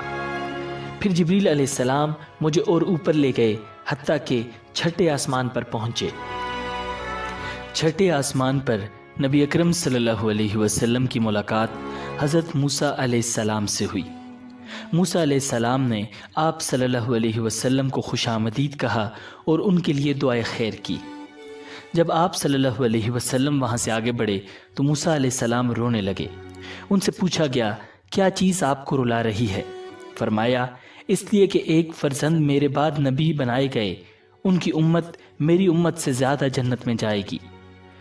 نبی اکرم صلی اللہ علیہ وسلم ارشاد فرماتے ہیں، پھر جبرائیل علیہ السلام مجھے 7ویں آسمان کی طرف لے گئے۔ جبرائیل علیہ السلام نے دروازہ کھلوایا، پوچھا گیا کون ہے؟ فرمایا جبریل ہوں۔ پوچھا گیا تمہارے ساتھ کون ہے؟ فرمایا حضرت محمد صلی اللہ علیہ وسلم ہیں۔ پوچھا گیا کیا انہیں بلایا گیا ہے؟ فرمایا ہاں۔ کہا گیا خوش آمدید، آپ بہت اچھا آنا آئے ہیں۔ میں داخل ہوا تو وہاں حضرت ابراہیم علیہ السلام موجود تھے۔ آپ بیت المعمور کے ساتھ ٹیک لگا کر تشریف فرما تھے۔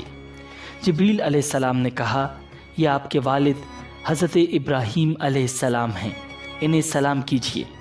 میں نے انہیں سلام کیا، انہوں نے جواب دیا۔ پھر فرمایا مرحبا بالابن الصالح والنبی الصالح، یعنی خوب آئے اے صالح فرزند اور اے صالح نبی۔ ناظرین، آسمانوں کے بعد مزید قرب خاص کی طرف سفر کا آغاز ہوا۔ اس کے بارے میں پیارے آقا صلی اللہ علیہ وسلم ارشاد فرماتے ہیں، پھر میں سدرۃ المنتہا تک اٹھایا گیا۔ ناظرین، سدرۃ المنتہا بیری کا ایک نورانی درخت ہے۔ اس کے پھل مٹکوں کی طرح اور پتے ہاتھی کے کانوں کی طرح تھے۔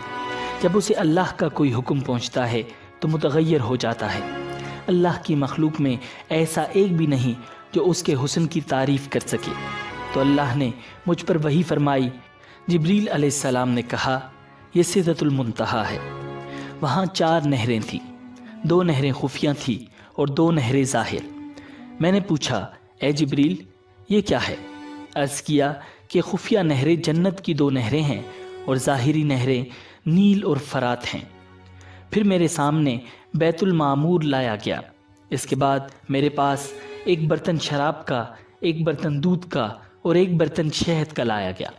میں نے دودھ کا پیالہ لیا تو جبریل علیہ السلام نے کہا، یہ فطرت ہے، اسی پر آپ اور آپ کی امت ہوگی۔ اس کے بعد آپ براق پر سوار ہوئے تو اس کے حجاب کے پاس آئے جو اللہ کریم کے قرب خاص میں ہے۔ اچانک اس حجاب سے ایک فرشتہ نکلا۔ نبی اکرم صلی اللہ علیہ وسلم نے حضرت جبریل علیہ السلام سے فرمایا، یہ کون ہے؟ حضرت جبریل علیہ السلام نے عرض کیا، اس ذات کی قسم جس نے آپ کو حق کے ساتھ مبعوث فرمایا، بطور مکان کے میں تمام مخلوق میں سب سے زیادہ قریب ہوں، لیکن اس فرشتے کو میں نے اپنی تخلیق سے لے کر اب تک کبھی نہیں دیکھا۔ یوں آپ صلی اللہ علیہ وسلم سفر کو جاری رکھتے ہوئے ایک مقام سے دوسرے مقام تک اور ایک حجاب سے دوسرے حجاب تک چلتے گئے، حتیٰ کہ ایک ایسے مقام پر پہنچے جہاں حضرت جبرائیل علیہ السلام رک گئے۔ آپ صلی اللہ علیہ وسلم نے ارشاد فرمایا، اے جبریل مجھ سے الگ نہ ہو۔ عرض کیا، اے میرے آقا، ہماری رسائی بس ایک معلوم مقام تک ہے، میں اگر ایک بال برابر بھی آگے جاؤں گا تو جل جاؤں گا۔ اس رات تو میں آپ کے احترام کی وجہ سے یہاں تک پہنچا ہوں، ورنہ میرا آخری ٹھکانہ سدرۃ المنتہا ہے۔ ناظرین، حضرت جبریل علیہ السلام نے خود ہی فرمایا تھا کہ میرا آخری ٹھکانہ سدرۃ المنتہا ہے، لیکن شب معراج نبی اکرم صلی اللہ علیہ وسلم کے صدقے انہیں سدرۃ المنتہا سے آگے جانے کی اجازت مل گئی۔ حضرت جبریل علیہ السلام کے رکنے کے بعد اب نبی اکرم صلی اللہ علیہ وسلم اکیلے چلے۔ آپ اندھیرے والے حجابات سے گزرتے گئے، حتیٰ کہ 70,000 ایسے موٹے حجابات سے بھی تجاوز کر گئے جن میں سے ہر ایک کی طوالت 500 سال کے برابر تھی اور ہر حجاب کے درمیان 500 سال کا فاصلہ تھا۔ تو ایک مقام پر براق رک گیا۔ وہاں آپ صلی اللہ علیہ وسلم نے رفرف نامی ایک سبز خیمہ ملاحظہ فرمایا جس کی روشنی سورج کی روشنی سے بھی زیادہ تھی۔ آپ اس خیمے پر چڑھے اور اس کے ذریعے عرش تک پہنچے۔ اس کے بعد آپ صلی اللہ علیہ وسلم مزید قرب خاص کی طرف بڑھے۔ آپ سے فرمایا گیا، میرے قریب ہو جائیے، میرے قریب ہو جائیے، حتیٰ کہ 1000 مرتبہ فرمایا گیا۔ آپ صلی اللہ علیہ وسلم ہر بار پکارے جانے پر ترقی کرتے گئے حتیٰ کہ دنا کے مقام پر پہنچے، پھر مزید ترقی کرتے گئے تو فتح اللہ تک پہنچے، پھر مزید ترقی کرتے گئے حتیٰ کہ اپنی منزل قاب قوسین او ادنا تک پہنچے، جیسا کہ اللہ پاک نے قرآن کریم میں ارشاد فرمایا ہے۔ پھر آپ صلی اللہ علیہ وسلم اپنے رب کے قریب ہوئے۔ یہ قرب مقام و مرتبے کے اعتبار سے تھا، نہ کہ مکان کے اعتبار سے، کیونکہ اللہ پاک مکان سے پاک ہے۔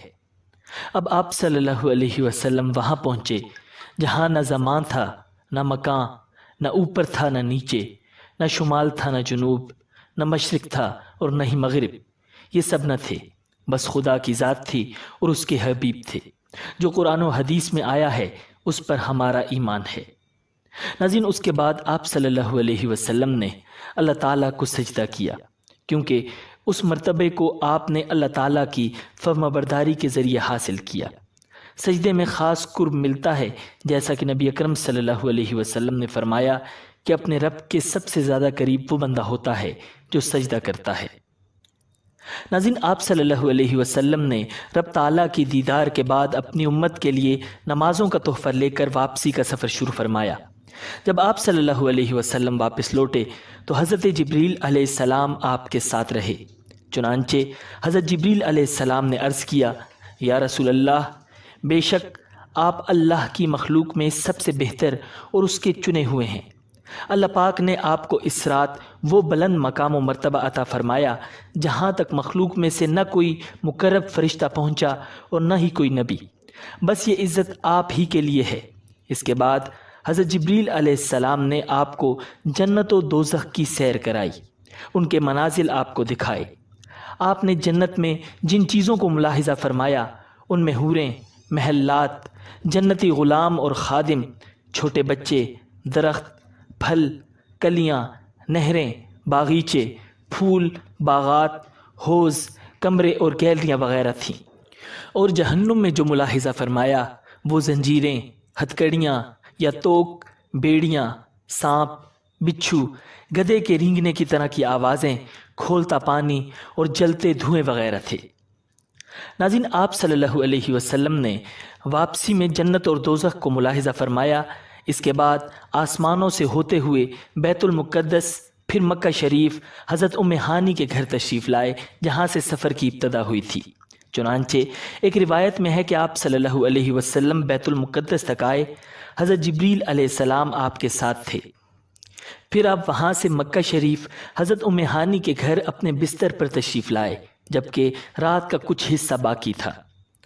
آپ صلی اللہ علیہ وسلم نے رات گزارنے کے بعد یہ واقعہ لوگوں میں بیان کرنے کا ارادہ فرمایا۔ چنانچہ ایک روایت میں ہے کہ آپ صلی اللہ علیہ وسلم نے ارشاد فرمایا، مجھے اس رات بیت المقدس تک سیر کروائی گئی، پھر وہاں سے آسمانوں کی۔ ابو جہل نے کہا، آپ نے اس ایک رات میں بیت المقدس کا سفر کیا اور مکہ میں ہمارے ساتھ ہی صبح کر رہے ہیں؟ تو آپ نے فرمایا، ہاں۔ ابو جہل اس خوف سے انکار نہ کر سکا کہ آپ یہ بات اپنی قوم میں بیان کریں گے، تو حضور انور صلی اللہ علیہ وسلم سے پوچھا کہ کیا یہ بات اپنی قوم کو بتائیں گے؟ آپ نے فرمایا، ہاں۔ یہ سن کر ابو جہل نے آواز لگائی کہ اے بنی کعب، یہاں آؤ، تو سب لوگ جمع ہوئے۔ نبی اکرم صلی اللہ علیہ وسلم اور ابو جہل کے پاس بیٹھ گئے۔ ابو جہل نے کہا، جو بات بیان کرنی ہے اپنی قوم سے کریں۔ آپ صلی اللہ علیہ وسلم نے ارشاد فرمایا، مجھے اس رات سیر کرائی گئی تھی۔ لوگوں نے پوچھا، کہاں سے کہاں تک؟ فرمایا، بیت المقدس تک۔ پھر لوگوں نے پوچھا کہ آپ نے یہاں آ کر صبح کی ہے؟ فرمایا، ہاں۔ لوگوں نے کہا، یہ تو عجیب بات ہے۔ ان میں بعض نے تالیاں بجائیں، بعض ہنسنے لگے اور بعض نے اپنے سروں پر ہاتھ رکھا۔ اس معاملے کو محال اور تعجب کی نگاہ سے دیکھا گیا۔ اس کی وجہ سے بعض ایمان والے مرتد ہو گئے، جبکہ بعض نے تصدیق کی۔ ناظرین، ام المؤمنین حضرت سیدنا عائشہ رضی اللہ تعالی عنہا سے روایت ہے کہ نبی اکرم صلی اللہ علیہ وسلم کو مسجد اقصیٰ تک کی سیر کرائی گئی۔ آپ نے صبح لوگوں کو خبر دی۔ مومنوں میں سے کچھ نے تصدیق کی اور کچھ نے نہیں کی۔ کچھ مشرکین حضرت ابوبکر صدیق رضی اللہ تعالی عنہ کے پاس آ کر کہنے لگے، کیا آپ اس بات کی تصدیق کر سکتے ہیں جو آپ کے دوست نے کہی ہے کہ انہوں نے راتوں رات مسجد حرام سے مسجد اقصیٰ تک کی سیر کی؟ حضرت ابو بکر رضی اللہ تعالی عنہ نے ارشاد فرمایا او قال ذلک، کیا واقعی میرے آقا نے یہ فرمایا ہے؟ کہا جی ہاں۔ ارشاد فرمایا لئن کان قال ذلک لقد صدق، یعنی اگر آپ نے یہ فرمایا ہے تو یقیناً سچ فرمایا ہے۔ لوگوں نے کہا کیا آپ اس بات کی تصدیق کرتے ہیں کہ وہ رات کو بیت المقدس گئے اور صبح ہونے سے پہلے واپس آ گئے؟ انہوں نے ارشاد فرمایا میں تو ان کی آسمانی خبروں کی بھی صبح و شام تصدیق کرتا ہوں، اور یقیناً وہ تو اس بات سے بھی زیادہ حیران کن اور تعجب خیز ہے۔ واقعہ معراج کی فوراً تصدیق کرنے کی وجہ سے آپ رضی اللہ تعالی عنہ کو صدیق کہا جاتا ہے۔ ناظرین، امید ہے کہ آپ کو یہ ویڈیو پسند آئی ہوگی۔ ملتے ہیں بہت جلد ایک نئی ویڈیو کے ساتھ۔ اللہ نگہبان۔